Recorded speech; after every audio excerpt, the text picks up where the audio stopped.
Hello and welcome to Volusia Magazine. I'm Amber Osman. Today we will welcome home the Florida National Guard's 1st Battalion 265 Air Defense Unit. We'll share volunteer information for the 20th annual St. John's River Cleanup. And the clocks have sprung forward for daylight savings, and that means county watering schedules have changed. In Solutions for Your Life, we'll get some handy tips from the Volusia County University of Florida Extension Office. And finally, joining Joanne Magley in the studio is EVAC's John Zaragoza. Those segments, news, and more coming right up on Volusia Magazine. I hope you stay tuned.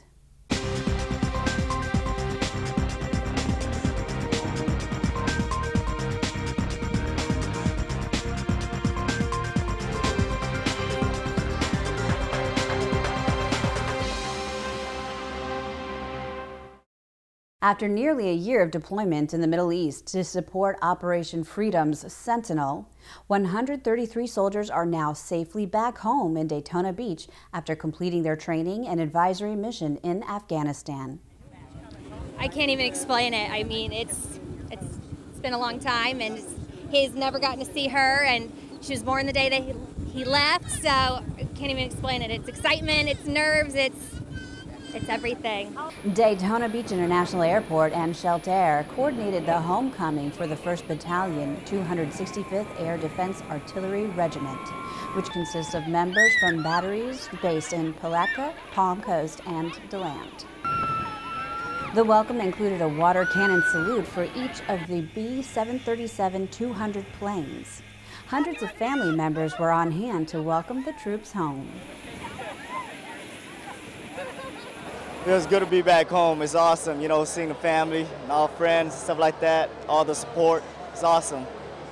Including Stacy Entwistle Jr., who finally got to meet in person his 9-month-old baby, Savannah Lynn. I mean, I've been waiting for this moment for 9 months now, and I finally get to see her. Even though she is a little upset, I mean, she'll just have to ease into it. But it's very, very overwhelming. I'm very thankful for technology, but it's been very, very hard. Very hard. It was amazing. Kind of when we're demobbing and all that stuff, and you know you're coming home, but you don't know you're coming home until you're here and you see everybody. Right. So it's a different feeling. You try to anticipate and try and maybe come up with like things and play images, in your head and things like that. But nothing beats actually being here like that now with everybody. Did you know they were gonna whip up the? No, I had no clue. I actually, Mom was telling me that my dad surprised them with the shirts yesterday, so I don't think they even knew either. So.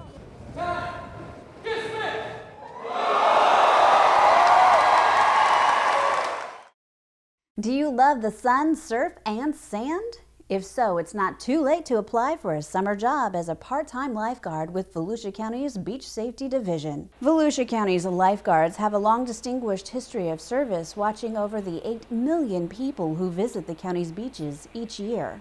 Pretty much working on the beach during the summer is the best job going right now. We have one of the best beaches on the East Coast. So it's a great job, it's fun, there's a lot of camaraderie. There are some physical requirements.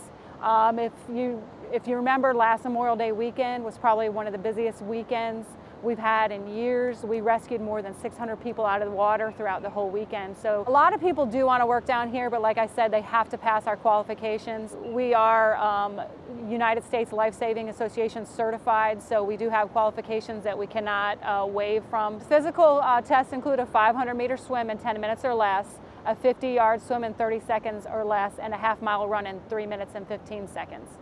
The final swim tryouts will be offered Saturday, March 19th. Tryouts will be held from 8 a.m. to noon at the Port Orange YMCA and from 1 to 4 p.m. at the Cypress Aquatic Center in Daytona Beach. Applicants must be at least 16 years of age on or before June 1st. Starting pay is $9.65 an hour or $10.05 an hour with EMT certification. Those who meet the requirements must attend training classes in March or in April and complete a 40-hour first responder CPR course. And beach safety isn't the only division looking for qualified candidates. Volusia County's Division of Corrections has openings for corrections officers. Corrections is a challenging yet rewarding career in law enforcement. If you are dedicated to the safety of others and want a profession that offers benefits and promotional opportunities, you can consider a career in corrections. More than 300 officers staff Volusia County's branch jail and correctional facilities, supervising an average daily inmate population of 1,500 prisoners. They receive a competitive salary, excellent benefits, and opportunities for promotion. Correction officers don't need any experience. We're going to put them through a field training officer program initially, and then we will send them to the academy. Through a local academy, correction officers receive 420 hours of training that include interpersonal skills, defensive tactics, weapons, corrections operation, and first responder duties. Corrections officers work 12-hour shifts in a physically demanding and potentially hazardous workplace. They routinely search inmates and their living quarters, and they must be alert at all times to prevent disturbances, assaults, and escapes. Officer candidates must be 19 years of age, tobacco-free, and have a high school diploma or GED. For more information on careers with Volusia County's Division of Corrections, you can visit volusia.org/corrections. Volunteers are needed for the 20th annual St. John's River Cleanup, which runs from 8 a.m. to 11 a.m. on Saturday, April 16th. Boaters, scouts, civic organizations, environmental groups, businesses, and individual volunteers are encouraged to join in the effort to remove trash and debris from the St. John's River. Participants should bring water and wear sunglasses, a hat, sunscreen, work gloves, and comfortable clothing. They may also bring rakes, shovels, trash grabbers, and a bucket for trash. Most sites allow canoes, kayaks, and boats for those who want to pick up trash from the water. Volunteers can choose from 8 starting points along the St. John's River from Pearson to Geneva. And it started out as an initiative to try to keep those 54 miles of St. John's River that belongs to Volusia County in a pristine as much as we can state and raise environmental consciousness on the conservation efforts of that body of water. 54 miles of St. John's River, it's a lot of ground to cover, so we need as many volunteers as we can get to get as much of that debris that accumulates over the year out of the river, out of the body of water. The annual cleanup, coordinated by Volusia County's Environmental Management Division, draws attention to conservation efforts and helps keep the river safe and clean for the animals that live in it and the people who enjoy the water activities in this majestic body of water. Pre-registered participants will receive a t-shirt, coffee mug, reusable shopping bag, and other items. For more information and for a registration form, you can visit volusia.org/cleanup. Well, we're officially back on daylight savings time when we set our clocks forward 1 hour and sprung ahead. This is also the time when Volusia County's lawn watering schedule changes. Residents may water their lawns twice a week until standard time resumes in November. Watering restrictions are in place to ensure that water used for irrigation is used efficiently. By conserving water today, we can delay the time when we will need more costly alternative water sources. People who live at odd-numbered addresses may water Wednesdays and Saturdays, and people at even-numbered addresses may water Thursdays and Sundays. Businesses may irrigate on Tuesdays and Fridays. Each zone of your lawn may be watered for no more than 1 hour and 3/4 of an inch a day. Watering is not permitted between 10 a.m. and 4 p.m. Restrictions apply to all county residents, including those living within city limits. They also apply to all water sources, including private wells and pumps. Unincorporated residents who violate the water conservation ordinance may be fined up to $500. The time change is also a reminder to change the batteries in your smoke alarms. Smoke alarms can save lives if they're functioning properly, but studies show that most smoke alarms don't work because of missing, dead, or disconnected batteries. According to the National Fire Prevention Association, 2/3 of home fire deaths occur in homes without a working smoke alarm. Studies have shown that smoke detectors save lives and increase your ability to survive a fire by over 50%. So that's important to have a working smoke detector. We also ask that folks take the time to check their smoke detectors monthly, and in conjunction with our daylight savings time that we do here in Florida, spring forward, fall back, we ask that you replace those batteries at that time of the year. Your smoke detector shouldn't be more than 10 years old, so if you have one that's that old, we recommend that you replace it. Volusia County Fire Services offers free smoke alarms and even installation assistance to residents in unincorporated areas. To learn more about water conservation and fire prevention, you can visit volusia.org.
It's time now for Solutions for Your Life, where Volusia County Extension Service will offer some useful tips.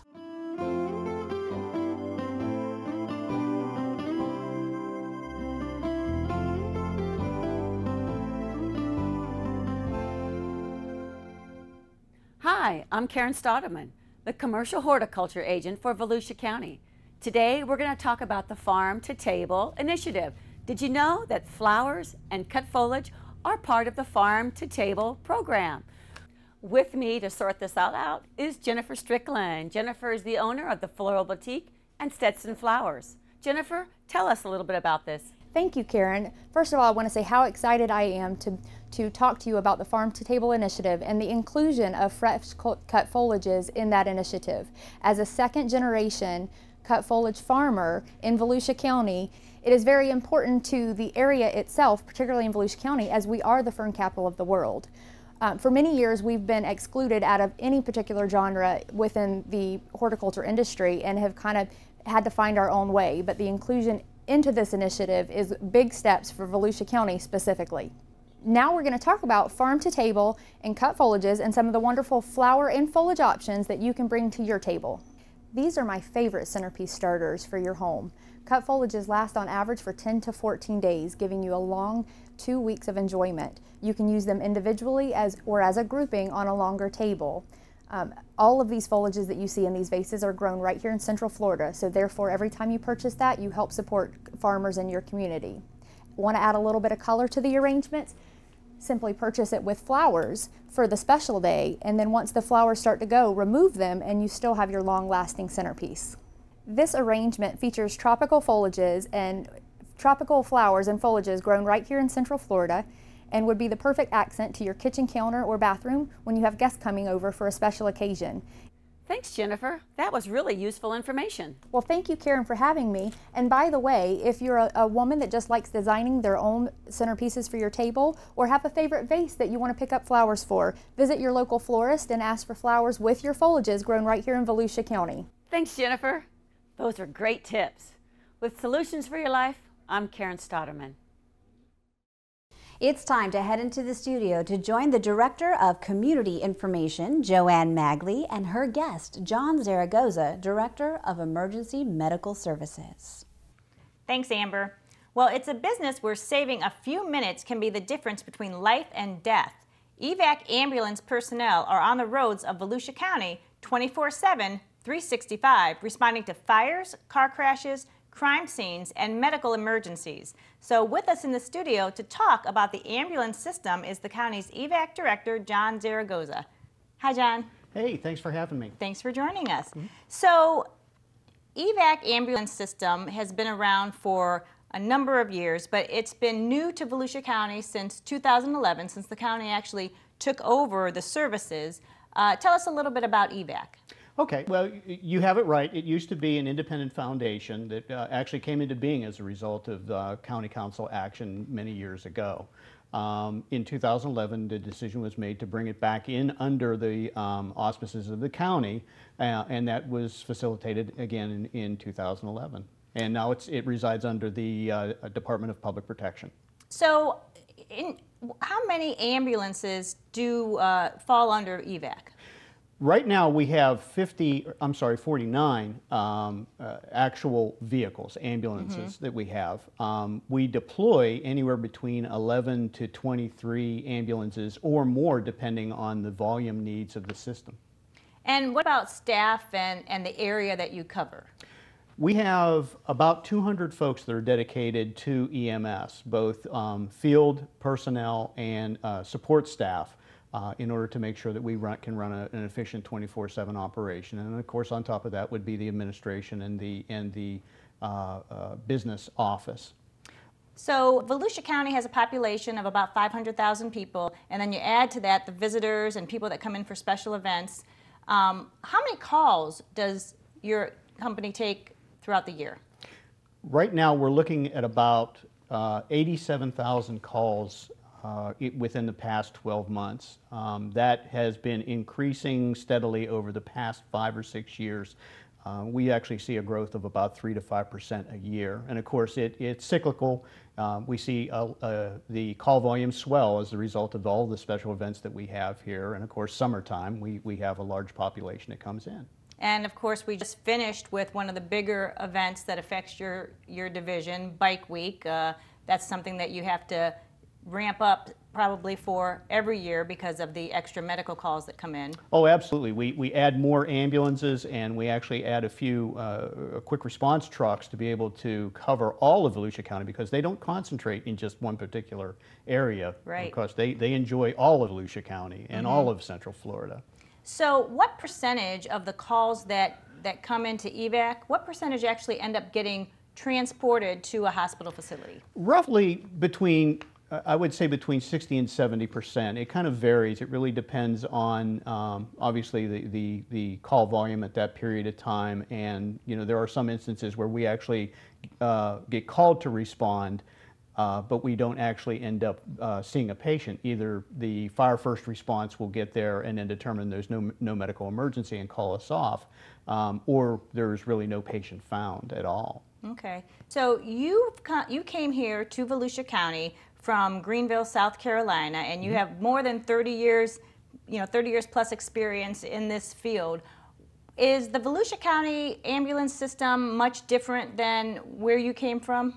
Well, let me clarify that I originally started in Pennsylvania Okay. many years ago. I was born and raised in southwestern Pennsylvania, and I've grown, I've been in many EMS systems. The old adage that we kind of share is, when you've seen one EMS system, you've seen one EMS system. Even though they all kind of look the same, there are so many different ways and compositions of EMS systems, and each one has a unique issue. Generally speaking, though, Volusia County looks very similar to many other systems out there. So our system has what we call a two-tier system, which includes the local fire departments and EVAC. How do those work together?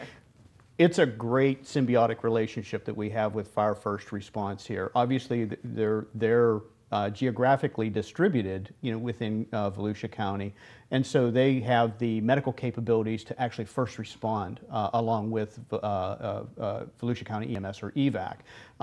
The thought process is they could get there faster, assess the situation, and then render first initial care before our paramedics and EMTs actually arrive on scene. So it works. We work very closely with all of the fire services to ensure that we get somebody there as quickly as we possibly can. So oftentimes we all see ambulances maybe at a local drugstore or a super center, and they're not just necessarily parked there taking a break. This is actually something that is a calculated system for efficiency.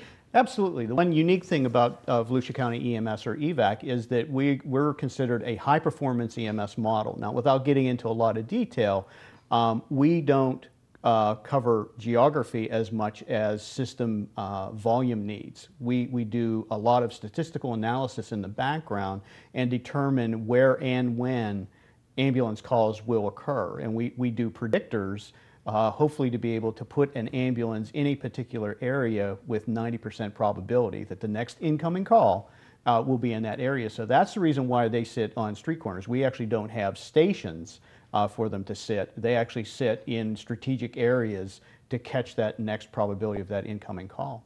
Okay, so let's talk budget now. One of the reasons that the county took over the system in 2011 was basically to manage the costs and actually save taxpayers money. So fill us in on the budget and how it works. In the 4 or 5 years that it's been under county management, I think you've done a great job in really kind of taking advantage of efficiencies within the system so that you didn't need to add more money into the pot, so to speak. The easy thing for many systems that I see and incorrectly is that if the call volume increases, they have a tendency to throw more ambulances out there or more assets out there. Without actually looking at the actual efficiencies. And that's the advantage that you had here with the high-performance EMS model, in that you used your data to really determine, first off, to be as efficient and as lean as you possibly can with the assets that you have, and then allow the system to grow and to flex based on call volume over a period of time.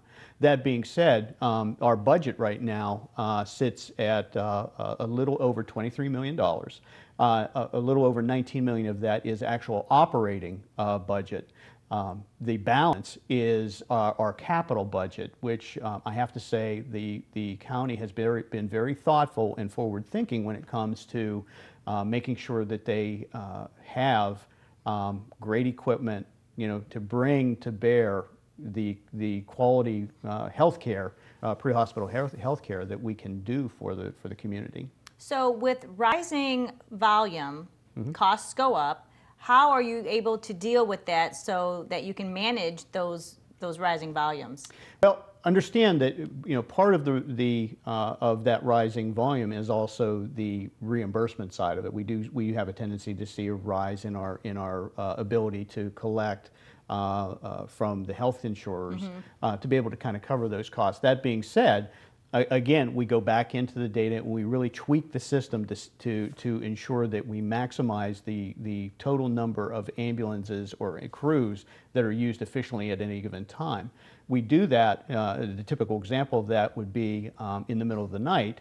We don't need 23 ambulances running calls out there. So we look at the data and then we reduce the number of ambulances covering all of Volusia County. And as the morning comes, then of course we start seeing an increase in the call volume. So then we flex our assets out there and we'll start bringing more ambulances in, and eventually we'll go up to 22 or 23 ambulances during the peak load, is what we call it, during that period of time when we have high volume of calls that will be occurring. And that's typically between the hours of 10 a.m. to 10 p.m. On top of that, of course, is the special events. We dedicate trucks just specifically to some of those special events to make sure that we cover those also on top of our actual call volume. What's the typical response time? Here, it's countywide, it's approximately 8 minutes. There is really no standard by which you can grab onto as far as a national standard. There's recommendations as far as what should occur as far as response time. Now, that response time is just EVAC itself. Many places will, it really depends on what your leadership wants as far as a standard. I've seen some places that their standard is is watching the clock from the time that the call is actually received in dispatch until the first arriving first responder. For EVAC, our response time is the time that we actually get dispatched until we actually arrive on scene. Okay. So where do you see the county ambulance service headed, let's say, in the next 5 years? It's a dynamic time in EMS and healthcare in general. We see a lot of changes coming as a result of changes within the national healthcare scene. What I see first and foremost is I see a continued increase in that call volume only because the population is getting older. We have affordable care now, which one of the effects that we see is more folks actually engaging into healthcare, and a lot of folks are doing that through the emergency healthcare system, which at this point in time is really kind of overwhelming right now. We have a lot of emergency rooms that are seeing a lot of patients. Our call volume has increased as a result of that. So in the next 5 years, I think there's going to be an adjustment. And one of the things that we're working on right now is really kind of redefining the emergency call. The call that comes in may not necessarily need to go to the emergency room. And I'm happy to say that you have the tools that can be brought to bear to identify low acuity calls, those calls that really could probably go to, let's say, an urgent care, or maybe wait for an appointment with a family physician. So what we're going to be doing in the next few years is really defining how we actually bring those calls in and then actually finding an alternative pathway for them so that we can actually keep our emergency assets available for the true emergencies. All right, John, well, where can people get more information or possibly maybe hear a presentation about your services? We love to come out and talk to anybody. We have a lot of programs, a lot of speakers that can come out and talk about EMS in general. We even go into the schools and we do a little presentation for elementary school kids to get them familiar with what happens when you call 911 and what happens when you're in an ambulance. The best advice that I would be is to contact Volusia County through your office, and we'll be more than happy to come out and talk. All right. Our guest, John Zaragoza, the Director of the county's Emergency Medical System. And with that, Amber, we'll throw it back to you. Thanks, Joanne, and thank you for watching Volusia Magazine. If you have any questions about the show, you can always feel free to give us a call at any of the numbers you see listed here, or you can log on to volusia.org and click on the News tab at the top of the screen to find us. Incidentally, you can find the County Council's meeting calendar there too. In fact, you can use volusia.org to find out about meeting dates, workshops, topics of interest, activities, and how you can become involved. And we hope you won't forget to listen to Volusia Today. That's Volusia County Government's weekly public radio broadcast. Volusia Today airs every Tuesday, Wednesday, and Sunday mornings on the local radio stations you see on your screen. For Volusia Magazine, I'm Amber Osmond. Have a wonderful evening.